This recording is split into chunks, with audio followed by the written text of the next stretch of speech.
Peggy 18.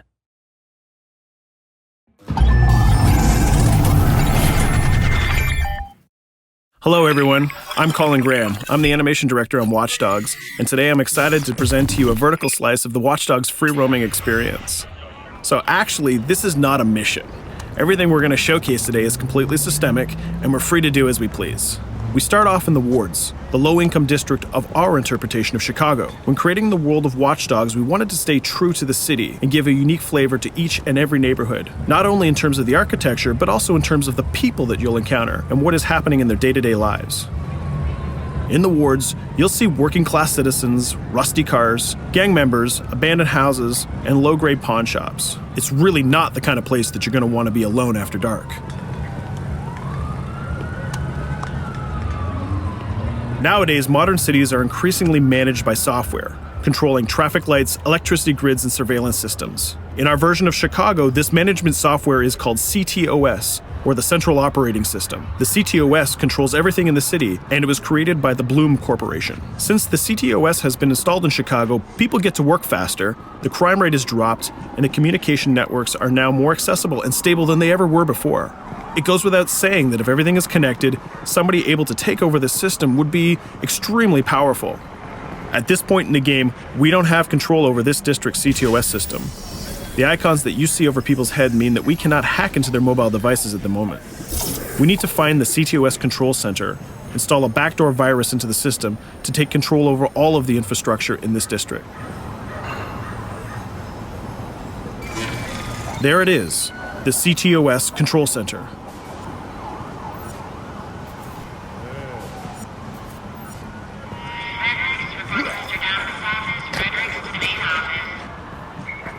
Watch it. You're walking someplace you got no business. It's heavily guarded.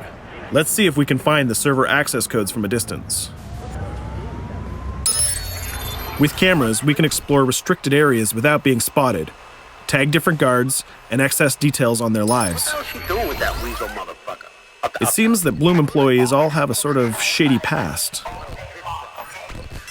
There it is, the access code to the server room.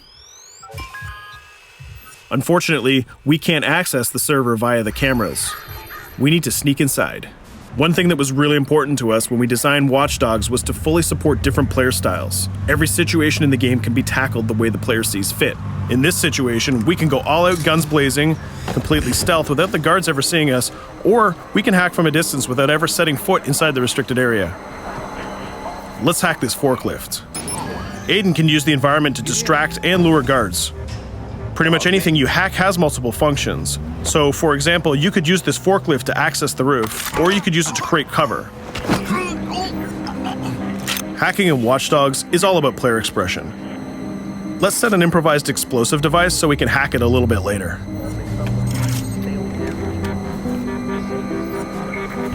You'll also notice Aiden's low-profile stance. This indicates when the guards are unaware of our presence.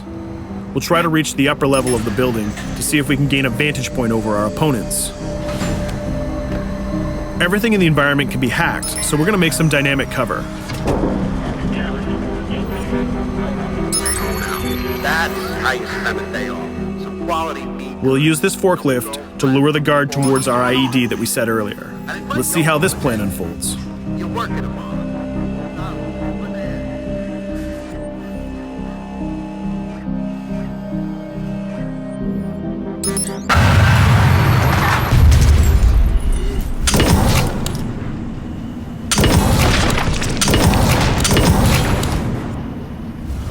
What you just saw is called focus.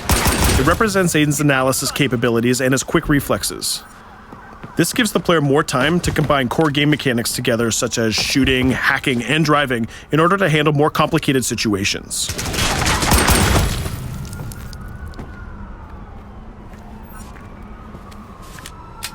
Now we can access that control room.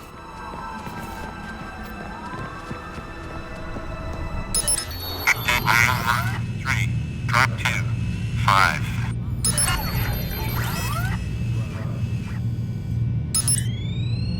Now we'll be able to hack all of the devices connected to the CTOS within the districts. Thousands of cameras, traffic lights, the electricity grid, and most importantly, all of the citizen information profiles. We can also benefit from the Chicago Police Department Crime Prediction System, which uses facial and pattern recognition to spot potential criminals or potential victims. Since this is a pretty rough neighborhood, I'm pretty sure we're going to stumble on some suspected criminal activity pretty soon. And there it is. The system just pushed an alert of a potential crime. We can see the system trying to triangulate the location on our minimap. Take note, this isn't a mission. This can happen anywhere at any time. We've just spotted a potential victim. It's always up to the player if he wants to investigate or not, to take action or not. So let's see how this turns out. Yeah, you're right. Could I just...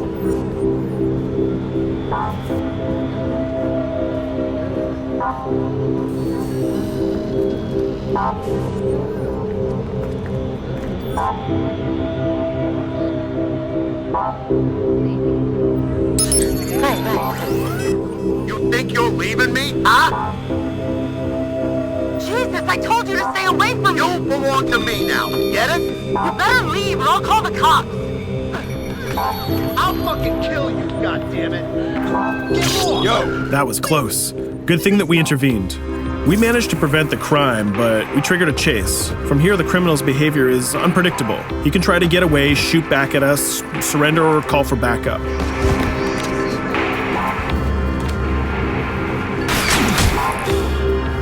It seems like he decided to get away by car.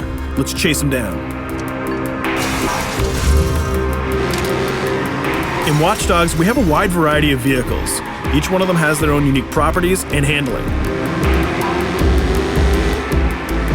Let's see how we can use the CTOS to our advantage to neutralize this criminal and leave the cops to deal with him later.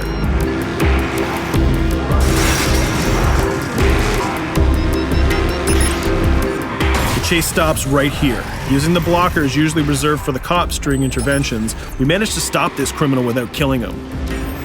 This gives us a reputation bonus. This system is at the core of the Watch Dogs experience. Depending on how we handle different situations in the game, the media and the citizens will have a different perception of our hero, whether he is a true vigilante or a reckless criminal. This will have repercussions throughout the game. Now, let's head for the Loop, the historical district of Chicago, where you're going to find the most iconic buildings in the city.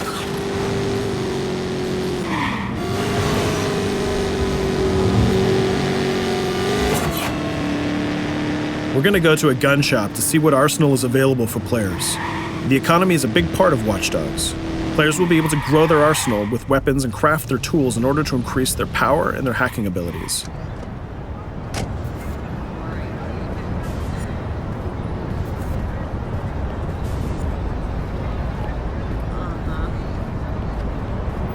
No, it's okay.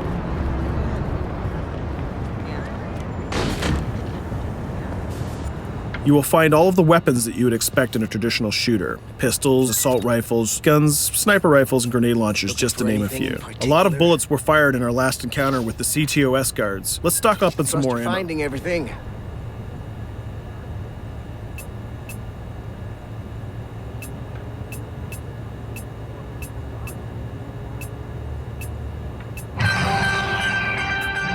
As we mentioned earlier, the media keep track of your actions and the citizens are going to react according to the perception that they have of you. Here, the media is reporting a crime in which you are the #1 suspect. The gun shop owner recognized you and decided to trigger a silent alarm to notify the police. Copy that. Possible wanted suspect presumed armed and dangerous. Police are now trying to locate the source of the threat using the surveillance system in the city, represented by the yellow circles on the minimap. Come in, PH Street.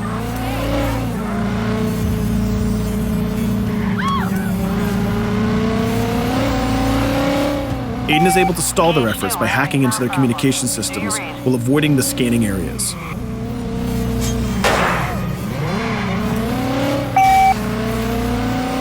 PH units, do you copy? Repeat, squad to all PH units. Once they've lost our trail, we can go back to our activities.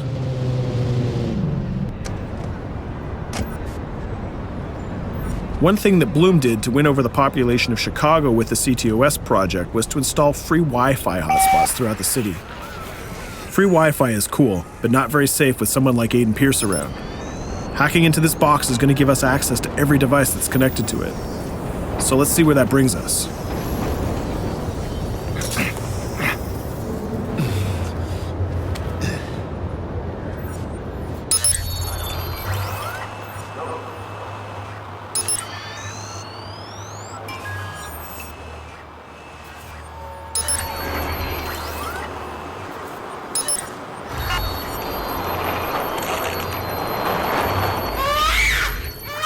We just hacked into the webcam of a laptop. It seems that we're in the apartment of a mother and we can hear her baby crying in the background. Her bank information is in her mobile phone sitting right there on the table in front of us. It's totally up to the player whether we decide to steal it or not. Of course, this won't affect our reputation because nobody can witness this action. Just like in real life, nothing is totally black or white, but rather many shades of gray. This is exactly the situation where we want the player to question his own morality. Let's go withdraw that money.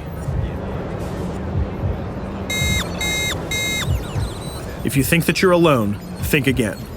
Aiden is not the only hacker in town. Someone's trying to install a backdoor virus on Aiden's phone in order to steal a portion of the information that he's gathered through the game so far. First, we're gonna have to reach the area where the signal is coming from.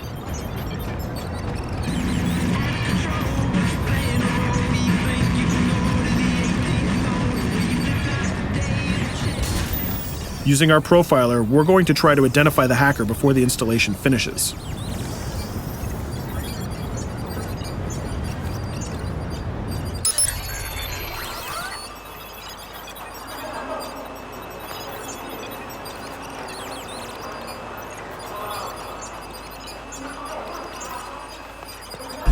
There he is.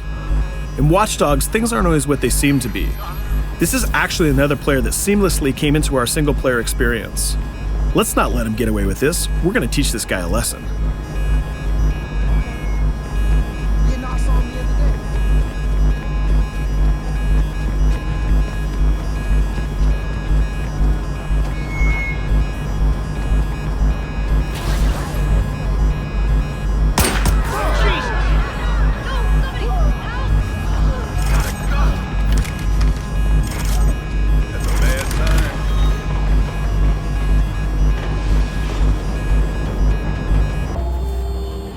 We stopped the hack, but the hacker managed to get away. I don't know about you, but we can't let this pass by. We need to retaliate. Using the grid, let's see if we can find that second player. There he is. Let's enter his game seamlessly.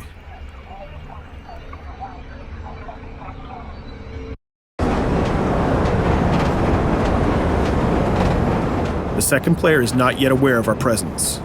If we act carefully, he might think that we're one of the many NPCs in the city.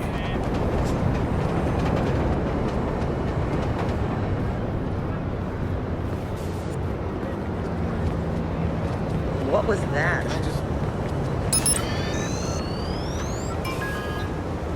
So let's find a place to hide and start hacking.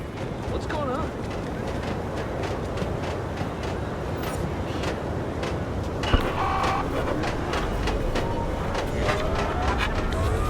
The second player has just been alerted that a breach has occurred on his phone. He's trying to find us using his profiler.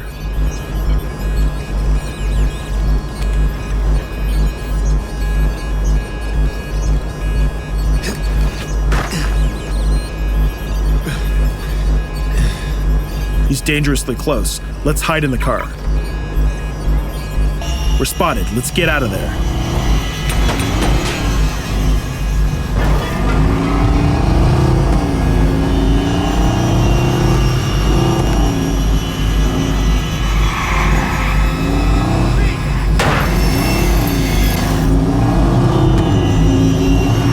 Let's set up an ambush right here. By dragging the other player back here into the alley, we make sure that no civilians get hurt during the firefight. We didn't succeed in hacking the second player, but we did get a little bit of revenge. So that's what we have time for today. We hope you enjoyed our quick gameplay session. Stay tuned for more about Watch Dogs.